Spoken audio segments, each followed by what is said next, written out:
சக்தி போட்டோவே தான். யார் போட்டிருக்காங்க?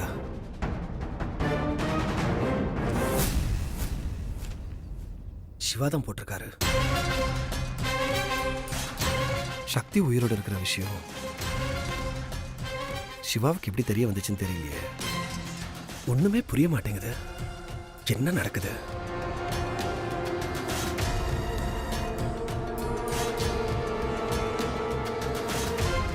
இப்ப என்ன பண்றது? பேசாம சிவாக்கே ஃபோன் பண்ணி கேட்டுடலாமா? இது வேற ஏதாவது பிரச்சனையா இருந்து நாம கால் பண்ணி பிரச்சனை ஆயிட போகுது. எக்காரணத்தை கொண்டும் சக்தி லைஃப்ல ப்ராப்ளமே வரக்கூடாது.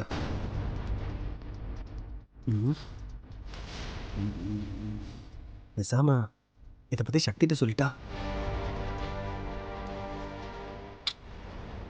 அவ இதை எப்படி எடுத்துப்பான்னு தெரியல.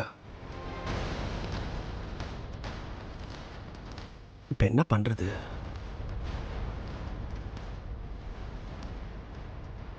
பேசாம சென்னை கிளம்பி போய் அங்கே என்ன நடக்குதுன்னு பார்த்துட்டு அதுக்கப்புறமா வந்து சக்திகிட்ட சொல்லலாம். அதுதான் சரி. அது வரைக்கும் சக்திக்கு இந்த விஷயம் தெரியாமல் இருக்கிறது தான் நல்லது. சரி, முதல்ல சென்னை கிளம்புவோம்.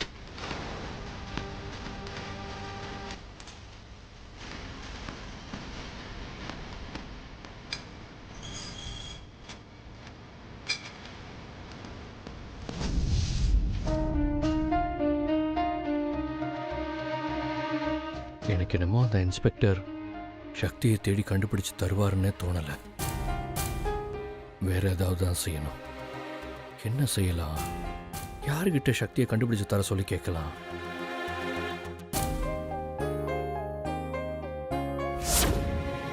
உனக்கு இந்த விஷயத்துல என்ன உதவி வேணும்னாலும் என்கிட்ட கேளு. கண்டிப்பா நான் செய்யறேன். இந்தா, இது என் நம்பர், வெச்சுக்கோ. எப்போ உதவி தேவைப்பட்டாலும் தயங்காம எனக்கு ஃபோன் பண்ணு.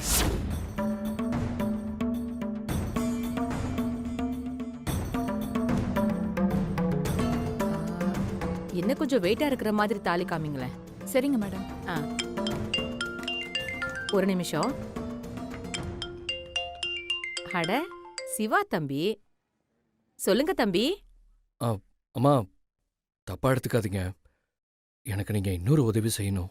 இதுல தப்பா எடுத்துக்க என்ன தம்பி இருக்கு? என்ன உதவின்னு சொல்லுங்க. அது வந்து போன்ல வேண்டாமா? நீங்க எங்க இருக்கீங்கன்னு சொல்லுங்க, நான் அங்க வரேன். நான் என் பையனுக்கு கல்யாணம்னு சொன்னேன்லப்பா, அதனால தாலி எடுக்க நகைக்கடைக்கு வந்திருக்கேன்ப்பா. பரவாயில்ல, நீ என்ன விஷயம்னு போன்லயே சொல்லு. இல்லம்மா, எந்த நகை கடைன்னு சொல்லுங்க, இல்ல லொகேஷன் ஷேர் பண்ணுங்க, நான் அங்கேயே வந்துடுறேம்மா. இது கோல்டன் ஜுவல்லர்ஸ். நான் லொகேஷன் ஷேர் பண்றேன். சரிம்மா. சரிப்பா.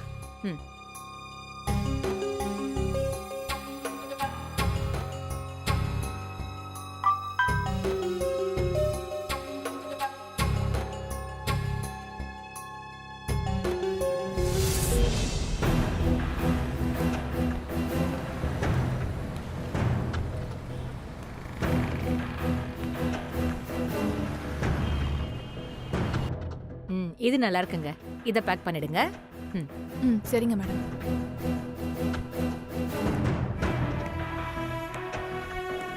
வாங்க சார், என்ன நகை பார்க்கணும்?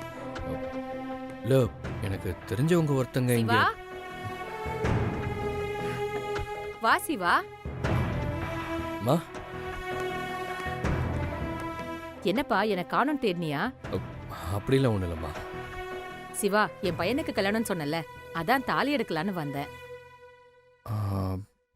என்ன தம்பி, தாலி எடுக்க தனியா வந்திருக்கேன்னு பாக்குறியா?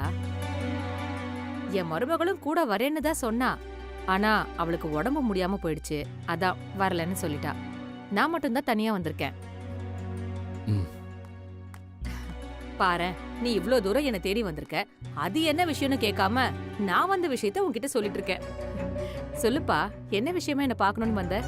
என் ஒய்ஃப் இன்னும் கிடைக்கலம்மா, அது உங்களுக்கே தெரியும். நானும் எல்லா வழியிலையும் தேடி பார்த்துட்டேன், ஆனா இது வரைக்கும் கண்டுபிடிக்கவே முடியலம்மா. பாவம் பண்ணி, நீயும் எங்கெங்கயோ தேடி பார்க்கற, ஆனா உன் ஒய்ஃப் கிடைக்கவே மாட்டேங்கிறா. சரி, உன் ஒய்ஃப் கிடைக்க நான் என்ன உதவி செய்யணும்னு சொல்லுப்பா. இல்லைம்மா, போலீஸ் ஸ்டேஷன் போய் என் ஒய்ஃபை காணணும்னு கம்ப்ளைண்ட் பண்ணேன். நல்ல விஷயம் தானே, அவங்க சீக்கிரம் கண்டுபிடிச்சு கொடுத்துருவாங்களே. இல்லைம்மா, அங்கே எந்த ரெஸ்பான்ஸுமே இல்லைம்மா. அப்புறம் அதான் உங்களுக்கு யாராவது மேலதிகாரி தெரியுமான்னு கேட்கலான்னு வந்தேம்மா. மேலதிகாரி? எனக்கு வரலட்சுமின்னு ஒரு பொண்ணு தெரியும். அந்த பொண்ணு எஸ்பியா இருக்கா. அவகிட்ட வேணா கேட்டு பார்க்கலாம். சூப்பர்மா, ரொம்ப தேங்க்ஸ்மா. இருப்பா, முதல்ல பேசுவோம். சரிம்மா.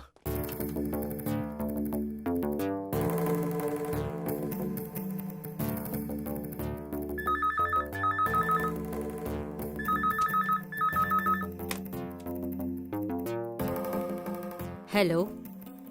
நான் லக்ஷ்மி பேசுறேம்மா. சொல்லுங்கம்மா, எப்படி இருக்கீங்க? நான் நல்லா இருக்கேம்மா. நீ எப்படி இருக்க? நானும் நல்லா இருக்கேம்மா. எனக்கு நீ ஒரு ஹெல்ப் பண்ணணுமே. என்னன்னு சொல்லுங்கம்மா. எனக்கு தெரிஞ்ச ஒரு தம்பி இருக்காரு. பாவம், அவர் இப்போ ஒய்ஃபை தொலைச்சிட்டு தேடிட்டு இருக்காரு. ஸ்டேஷன்ல போய் கம்ப்ளைண்ட் கொடுத்தா கண்டுபிடிச்சிருவாங்களேம்மா. அவரு கொடுத்துருக்காருமா, ஆனா அங்க எந்த ரெஸ்பான்ஸும் இல்லையா. அதான் அவர் என்ன தேடி வந்தாரு. நான் உனக்கு கால் பண்ணேன். சரிம்மா, கவலைப்படாதீங்க. அவர் கேஸ நானே பாத்துக்கிறேன். ஆமா, அவர் பேர் என்ன? பேரு சிவாமா. தம்பியை வந்து என்ன ஆபீஸ்ல பார்க்க சொல்லுங்கம்மா. டீடைல்ஸ் கேட்டுட்டு ஃபார்மாலிட்டிஸ் என்னவோ அதை நான் பாத்துக்கிறேன். ரொம்ப தேங்க்ஸ்மா. இதுக்கெல்லாம் எதுக்குமா தேங்க்ஸ்? உங்களுக்கு உதவி செய்யறது தானே எங்க கடமை. சரி, உன்ன மாதிரியே எல்லாரும் இருந்துட்டா போதும். மத்தவங்கள மாற சொல்ல முடியாது, ஆனா நாமளே உணர்ந்து நம்மள மாத்திக்கலாம். நல்லா சொன்னம்மா. சரி, நான் அந்த தம்பி அனுப்பி வைக்கிறேன். பார்த்து உதவி செய்ய என்ன? நிச்சயமாம்மா. ஓகேம்மா, தேங்க்யூ. என்னம்மா சொன்னாங்க? எஸ்பி ஆஃபீஸ்க்கு உன்னை வர சொன்னாங்கப்பா. அவங்க உனக்கு கண்டிப்பா உதவி செய்யறேன்னு சொல்லிருக்காங்க. ரொம்ப நேர்மையான பொண்ணு. நிச்சயமா உன் ஒய்ஃப் கிடைச்சிடுவா. நீ நம்பிக்கையோட போயிட்டு வா. உங்க வார்த்தை எனக்கு ரொம்ப ஆறுதலா இருக்குமா. சரிப்பா, நீ இங்கே இரு, நான் போய் பில் போட்டுட்டு வந்துடுறேன். சரிம்மா.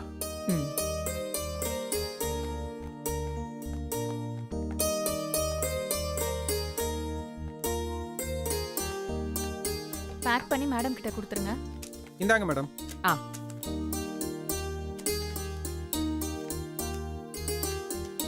இந்தாங்க.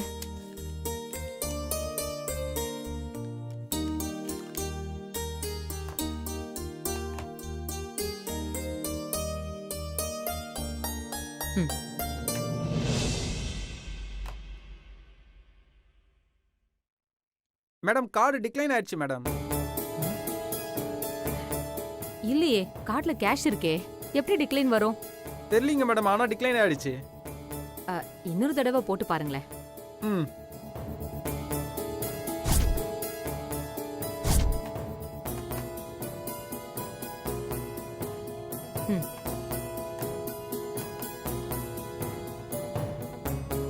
மேடம், இப்பவும் டிக்ளைன் ஆயிடுச்சு மேடம். என்ன மறுபடியும் டிக்ளைன் வருது?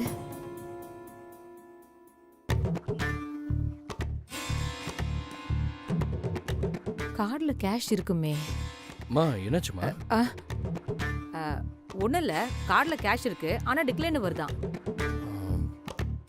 ஒருவேளை பேங்க் நெட்வொர்க் இஷ்யூவா கூட இருக்கும். நான் கொடுக்குறேம்மா. வேணாம், என்கிட்ட இன்னொரு கார்டு இருக்கு, நானே கொடுக்குறேன். இந்தாங்க, இதுல பாருங்க.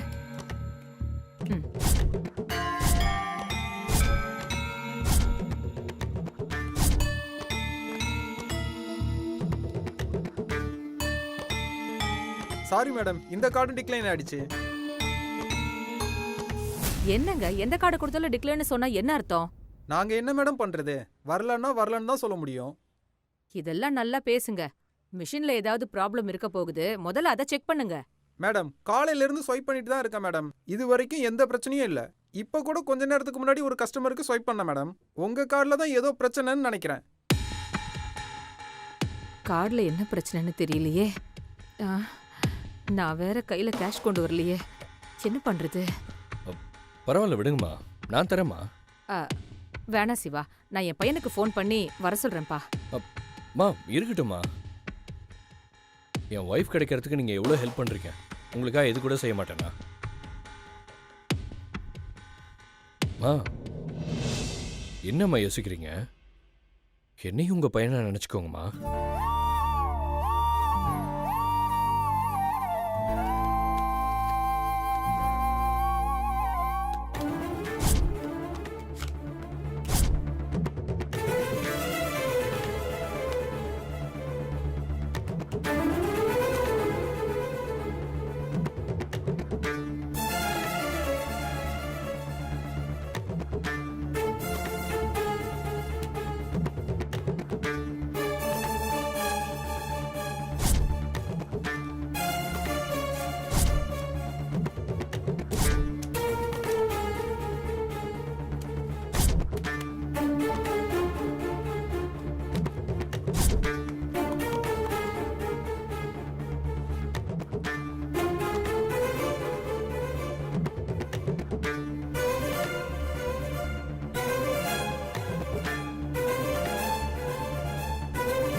கடவுளே, நல்ல காரியத்துக்காக தாலி எடுத்து கொடுக்குறேன். அதே மாதிரி என் ஒய்ஃபும் கிடைக்கணும் கடவுளே.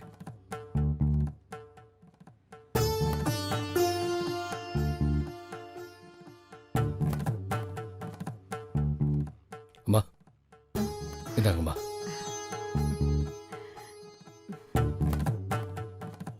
ரொம்ப தேங்க்ஸ்ப்பா. இருக்கட்டும்மா. சரிப்பா, உனக்கு டைம் ஆயிடுச்சு. எஸ்பி ஆஃபீஸ்க்கு போய் அந்த பொண்ணை பாரு. ஏதாவது தேவைன்னா எனக்கு கால் பண்ணு. சரிங்கம்மா, நான் வரேம்மா. சரிப்பா.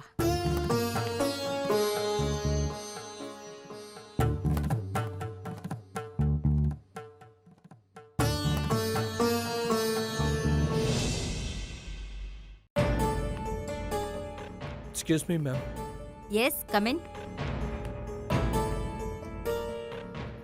நீங்க மேம், நான் லக்ஷ்மி அம்மா சொன்னாங்களே, சிவா. உட்காருங்க. மிஸ்டர் சிவா, நீங்க ரேடியோல பேசினதை நான் கேட்டேன். Heart touching speech. உங்க லவ் ஸ்டோரி கேட்டு அவங்க கண்ணெல்லாம் கலங்க வச்சிருக்கும். கவலைப்படாதீங்க, உங்க ஒய்ஃப் சக்தியை கண்டுபிடிச்சு தர வேண்டியது என் பொறுப்பு. அவங்க போட்டோ ஏதாவது கொண்டு வந்திருக்கீங்களா? இருக்கு ma'am.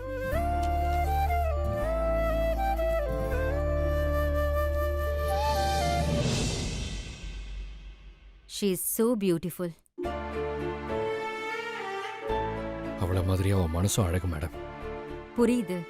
Don't worry mister Siva, உங்க ஒய்ஃப் கிடைச்சிட்டாங்கன்னு நினைச்சுக்கோங்க. ரொம்ப தேங்க்ஸ் மேடம். எப்போ மேடம் வந்து பார்க்கலாம்? இந்த போட்டோவை எல்லா ஸ்டேஷனுக்கும் அனுப்புறேன். ஒரு 2 டேஸ்ல உங்க ஒய்ஃபை கண்டுபிடிச்சிடலாம்.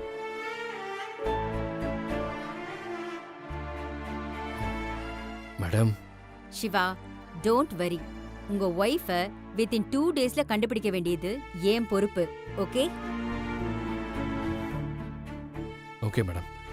இப்போதான் மேம் எனக்கு ஒரு நம்பிக்கையே வருது. ரொம்ப தேங்க்ஸ் மேம். என்னோட போலீஸ் வாழ்க்கையில பொண்டாட்டி அடிச்சு கொன்னவன், அவ தொல்லை தாங்காம ஓடி போனவன், பொண்டாட்டி இருக்கும்போதே இன்னொரு பொண்ணோட தொடர்புல இருக்கிறவன், இப்படியெல்லாம் தான் நான் பார்த்திருக்கேன். தடவையா பொண்டாட்டிய தேடி அலையறவரை இப்பதான் பாக்குறேன். அதுவும் இத்தனை வருஷமா கல்யாணம் கூட பண்ணிக்காம உங்க ஒய்ஃப்காக வாழ்றீங்க பாத்தீங்களா? You are a great person Shiva. அந்த அளவுக்கு சக்தி நல்லவ மேடம். ஓகே சிவா, நான் தகவல் சொல்றேன். உங்க ஃபோன் நம்பர் கொடுத்துட்டு போறீங்களா? நோட் பண்ணிக்கோங்க மேடம். 9865614813. சிவா, போலீஸ் ஸ்டேஷன்ல கம்ப்ளைண்ட் கொடுத்திருந்தேன். சரியா ரெஸ்பான்ஸ் பண்ணலன்னு லக்ஷ்மி அம்மா கிட்ட சொல்லிருந்தீங்கல்ல, அது எந்த ஸ்டேஷன்?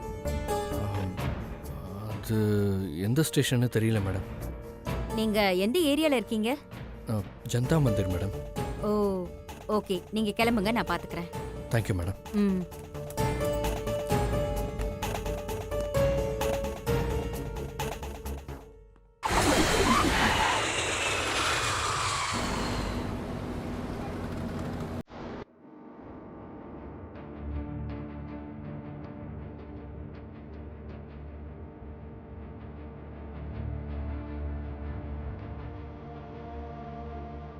இந்த வீடு தான், கொஞ்சம் அப்படியே லெஃப்டில் ஸ்டாப் பண்ணிக்கங்க.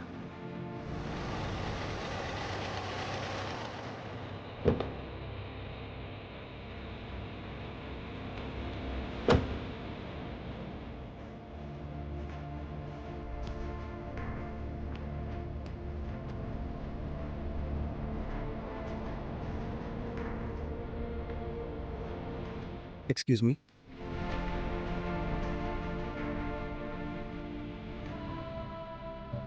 இவர் சிவாவோட ஃப்ரெண்டாச்சே.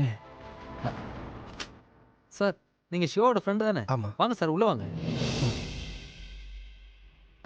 மீனாட்சி உட்காருங்க சார். இருங்க குடிக்க ஏதாவது எடுத்துகிட்டு வர ஐயோ அதெல்லாம் எதுவும் வேணாம். ஒரு வேலை விஷயமா சென்னைக்கு வந்தேன், அதான் அப்படியே சிவா பார்த்துட்டு போகலான்னு. ஓ அப்படியா? வாங்க. இருக்கட்டும். எப்படி இருக்கீங்க? நல்லா இருக்கேன், நீங்கள் எப்படி இருக்கீங்க? நல்லா இருக்கேன். அது ஒய்ஃபோட தங்கச்சி, அவங்க ஹஸ்பண்ட். வணக்கம். வணக்கம் சார். சிவா வீட்டில் இல்லையா? சிவா வீட்டில் இல்லை, டெல்லி போயிருக்கான்.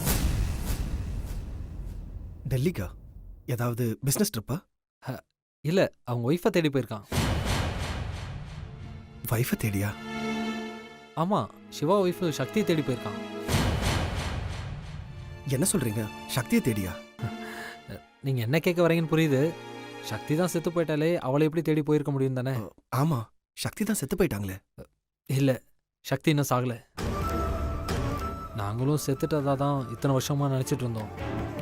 இப்போ தான் சிவா சக்தியை டெல்லியில் ஒரு கோவிலில் வச்சு பார்த்துருக்கான். அவளை கண்டுபிடிக்கிறதுக்காக தான் போயிருக்கான். என்ன இவங்க கன்ஃபியூஸ் பண்ணுறாங்க? சிவா இன்னொரு கல்யாணம் பண்ணிக்கிட்டதுனால தானே சக்தி ஒதுங்கி இருக்கா. ஆனால் இப்போ சிவா சக்தியை தேடி போயிருக்காருன்னா அப்போ சங்கீதா? அப்போ சிவா செகண்ட் மேரேஜ் பண்ணிக்கலையா? இல்லைங்க, சக்தி செத்துட்டான்னு நினச்சி கொஞ்ச நாள் பித்து பிடிச்ச மாதிரி இருந்தான். அதுக்கப்புறம் சக்தி தான் கூடவே இருக்கதை நினச்சி அவன் வாழ ஆரம்பிச்சிட்டான். ஓ, ஆமாங்க, நாங்களும் இவ்வளோ சொல்லி பார்த்தோம் இன்னொரு கல்யாணம் பண்ணிக்கோங்கன்னு. ஆனா அவரு சக்தியை தவிர தான் மனசுல வேற யாருக்குமே இடம் இல்லைன்னு பிடிவாதமா சொல்லிட்டாரு.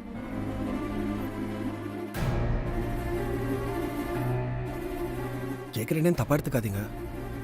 அப்போ சிவாக்கும் சங்கீதாக்கும் கல்யாணம் ஆயிடுச்சுன்னு ஒரு நியூஸ் வந்துச்சு. அப்போ அது உண்மைதான்.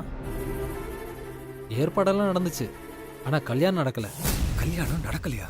சக்தி கல்யாணம் நடந்துச்சுன்றதுனால தானே விலகி போறா.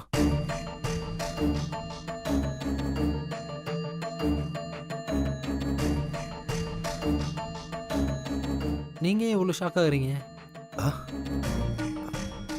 இல்ல, அந்த சங்கீதாவோட போட்டோ ஏதாவது இருந்துச்சுன்னா எனக்கு கொஞ்சம் காமிக்க முடியுமா?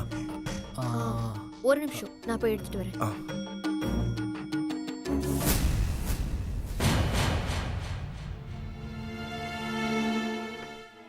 இந்தாங்க.